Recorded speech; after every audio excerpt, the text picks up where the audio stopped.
ஸ்ரீரங்கம் ரங்கநாத சுவாமி திருக்கோவிலின் மூலவர் சயன கோலத்தில் காட்சியளிப்பதை பார்க்கிறோம். ஆனால் பரமபதநாதர் சன்னதியில் அமைந்துள்ள கண்ணாடி அறையில் சேஷ்டை செய்து தாயிடம் மாட்டிக்கொண்டு தாய் யசோதையால் உரலில் கயிறால் கட்டப்பட்டு நிற்கும் அபூர்வ காட்சியை காண்கிறோம். இந்த காட்சியை இன்று மட்டும்தான் பார்க்க முடியும். இந்த அலங்காரம் மார்கழி 5ஆம் நாளான இன்று 5ஆம் திருப்பாவையை விளக்குவதற்காக அமைக்கப்பட்டிருக்கிறது.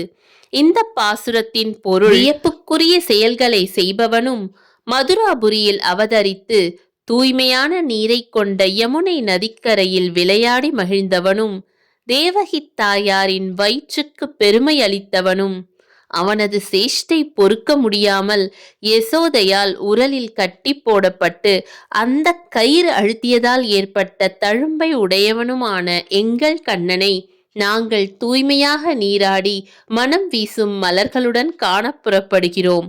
அவன் புகழ் பாடினாலே போதும், செய்த பாவ வினைகள் தீயில் புகுந்த தூசு போல காணாமல் போகும்.